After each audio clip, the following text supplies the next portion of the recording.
Artificial Intelligence, Principles and Applications Lecture Number 9, Supervised and Unsupervised Learning. This chapter discusses the introductory techniques of supervised and unsupervised learning in artificial intelligence. Suppose we have two datasets A and B containing some medical image data which transmit the disease information of an organ.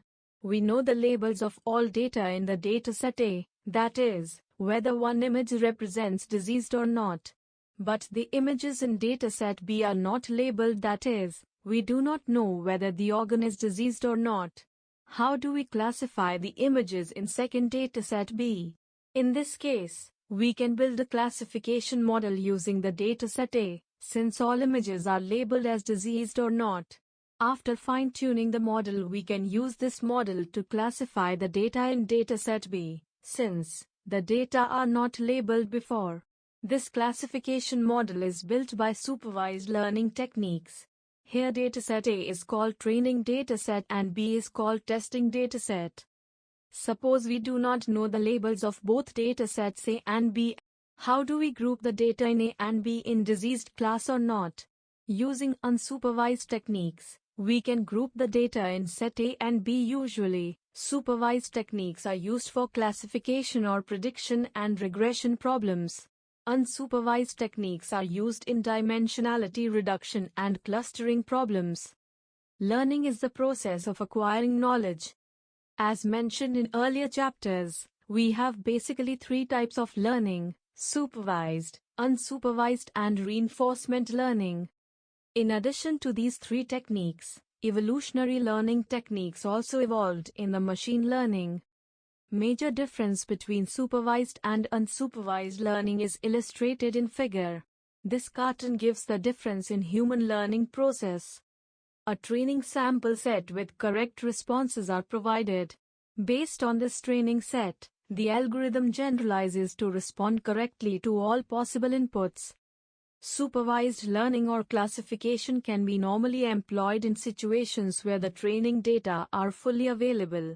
In cases where the part of data is hidden or missing, this type of learning will fail. The labeling of data is done by an expert. For example, positive and negative data are given and are counted as a datasets of shapes. These data are a mix of positive and negative items with a set of properties. Here color, shape and size are these properties. From this dataset, first we have to identify the parameters from the properties like color, shape and size of the given shapes. In the next step, we have to label the item parameters into blue, red, torus, square, star, arrow, big, and small. Now, we have three parameter sets, say, x1, x2, x3. There are two parameters in x1, four parameters in x2 and two parameters in x3. We need to classify whether an item can be selected or not. That is yes or no. Hence, the output is either in Y or N. In this case, we have to prepare a separate training dataset and test dataset. Generalization is the key issue of supervised learning. There are many techniques in supervised learning.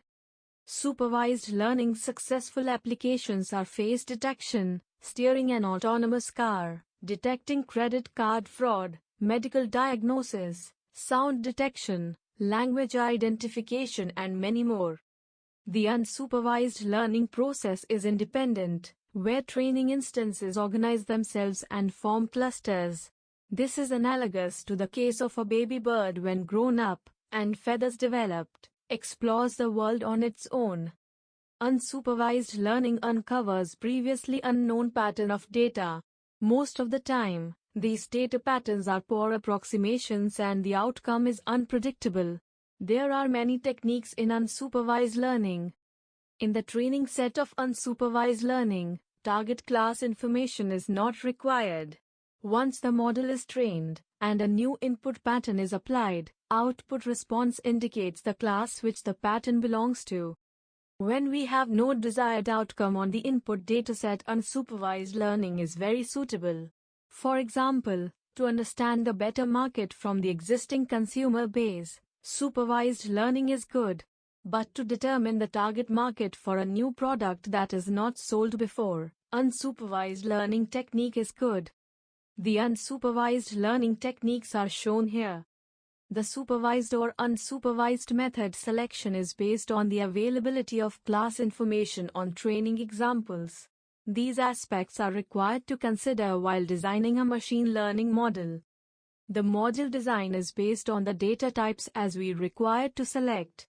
Machine learning systems spread over as classifiers or predictors. The output of the machine learning system is to be designed for the purpose of an input dataset. These datasets contain positives and negative examples. There is a classification rule like: if example satisfies condition, then assign it to class X. In the above example, X is either birds or non-birds. In this cartoon, you can see the difference between supervised and unsupervised learning techniques. Here Bagheera acts as a teacher for the supervised learning. This type of learning falls between supervised learning and unsupervised learning. The algorithm gets intimated when there is an incorrect answer, but fails to get intimated how to correct it. It has to explore and try out different possibilities to get the correct response. That is, the learning process is outcome-based. How do we practice bicycle riding? Is it supervised or unsupervised learning, in which we examine how a person can learn from success and failure, reward and punishment? The reinforcement learning helps a person to ride bicycle without falling over.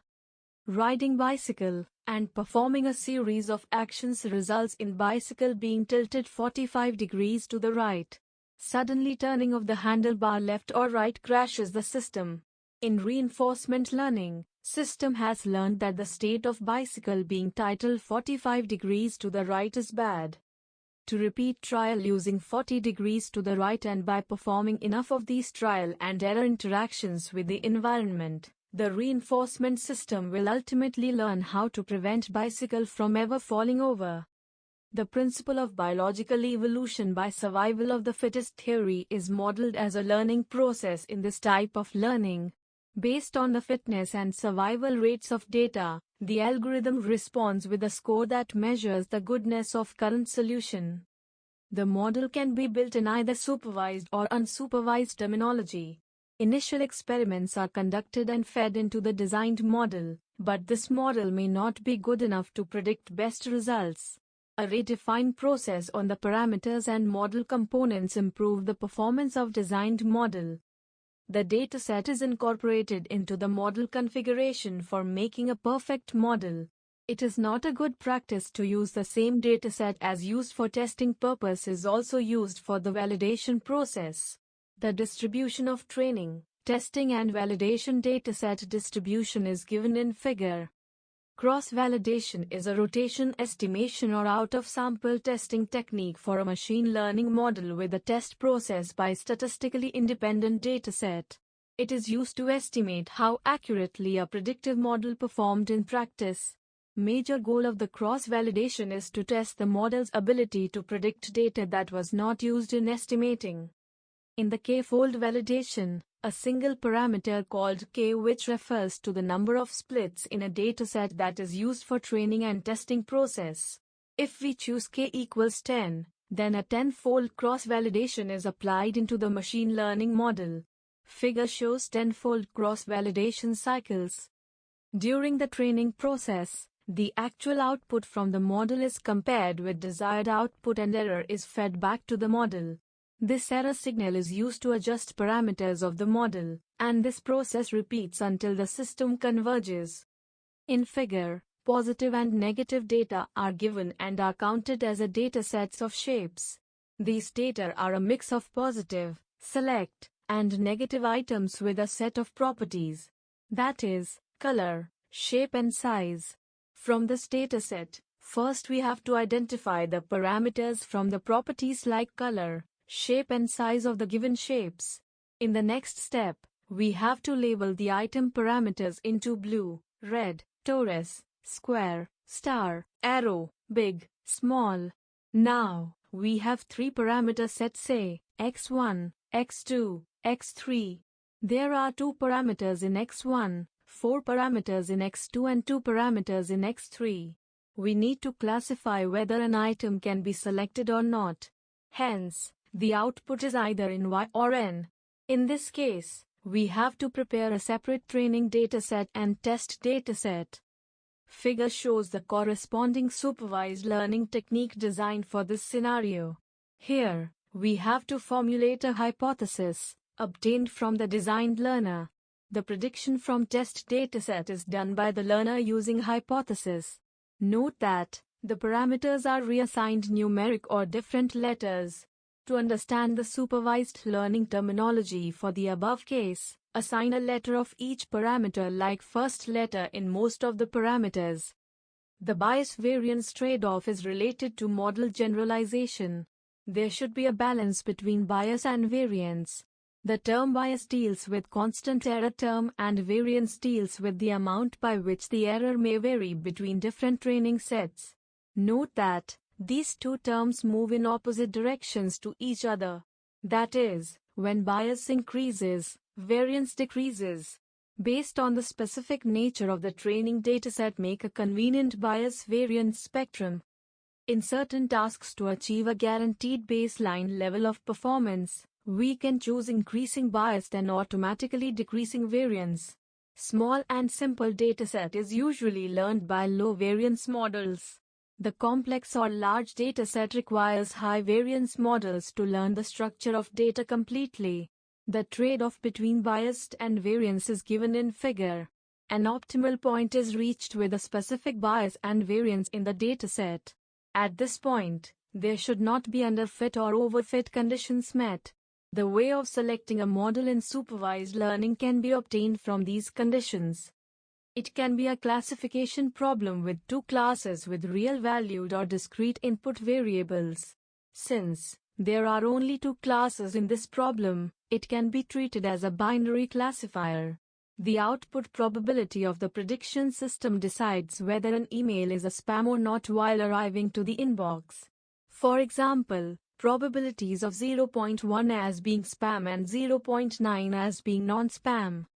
The response category value comes into classes like yes or no is basically included in binary classifier.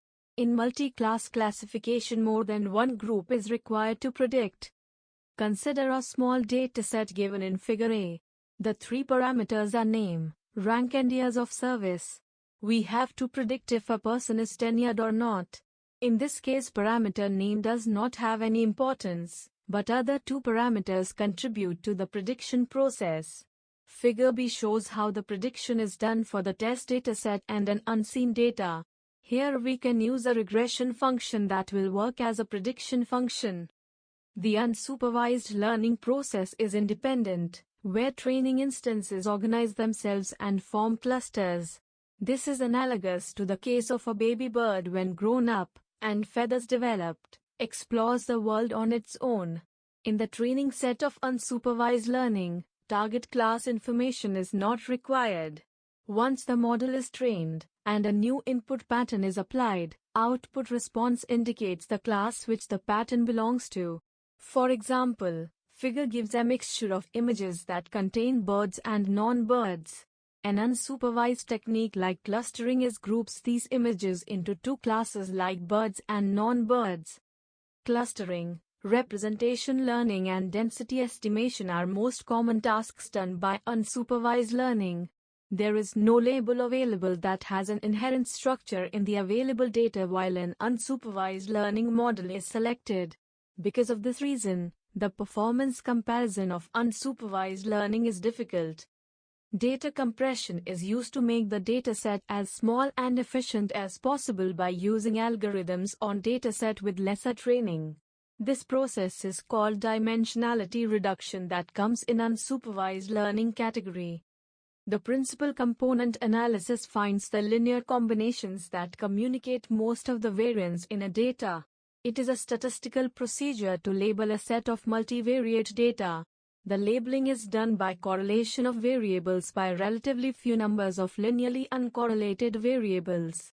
If the training dataset is explained by multiple characteristics, Principal component analysis summarizes the characteristics of the dataset and explains the dataset correctly. It removes the redundancy or correlation when explaining the data, if a large number of variables in the dataset that are uncorrelated. The major issues in unsupervised learning is evaluation. For example, the clustering technique needs internal and external evaluations. There are problems while applying clustering techniques like overlapping clustering, ensemble clustering, clustering structured relational data. When we select semi-supervised method, the unsupervised technique has some problems. The human learning is from labeled and unlabeled data. So, we can say that the human learning is semi-supervised. Semi-supervised learning is a class of machine learning technique that uses small quantity of labeled data with large quantity of unlabeled data for the training. Semi-supervised learning falls between supervised and unsupervised learning techniques. Using the mixture of labeled and unlabeled data for training is cost-effective and produces good results. The techniques are self-training, co-training, generative methods, graph-based methods, semi-supervised SVM. Train classifier on labeled data and use classifier to classify unlabeled data. Add predicted unlabeled data with high confidence to training set followed by retraining the classifier. There are certain assumptions made for this training. The features can be split into two sets. Each sub-feature set is enough to train a classifier and sub-feature sets are conditionally independent in the class. Two classifiers are trained by using the sub-feature sets of the labeled data and then classifying unlabeled data using each classifier. Using the predicted labels of the unlabeled data, each classifier trains the other classifier. Generative models are a semi-supervised method that identifies mixture components. Types of generative models are Gaussian mixture model, hidden Markov model, probabilistic context-free grammar, Bayesian network, average one dependence estimators, latent Dirichlet allocation, Boltzmann machine, variation autoencoder, generative adversarial network and flow-based generative model. Basic idea is to construct a graph connecting similar data points. The intuition is that similar data points have similar labels and the information propagates from labeled data points. A basic assumption of this method is that similar unlabeled data have similar labels. The similarity in the graphs develops a local neighborhood relation between data points. Transductive SVMs is called semi-supervised support vector machines or SIVM optimize over both margin and labels of unlabeled points, instead of finding maximum margin between labeled points. Basic assumption of this SVM is unlabeled data from different classes separated with large margin. In SIVM, unlabeled data guides the linear boundary away from thick regions, hence the classification is better than SVM. Figure gives a comparison of supervised and unsupervised learning methods over a continuous and discrete dataset. The supervised learning model performs as a prediction/classification technique in a continuous dataset. For example, SVM and multi-layer perceptron perform as a classifier on continuous dataset. A comparison of supervised and unsupervised method is given in figure. The predictive model and the machine learning algorithm are different based on the problem selected. If the data is not labeled, then unsupervised learning techniques can be adapted to solve a problem. In a supervised technology, the expected labels are predicted, but in unsupervised learning, the clusters are formulated or better representation suggestion is given. There are certain differences in supervised and unsupervised learning techniques. Table shows these differences based on the selected features listed in the first column. Based on the decision, one can select any algorithm that belongs to either supervised or unsupervised paradigm. You may please check the case studies discussed in this chapter. The case studies are learning engine for process power plants, elephants identification and retail analysis. Please check the exercises for your self-improvements.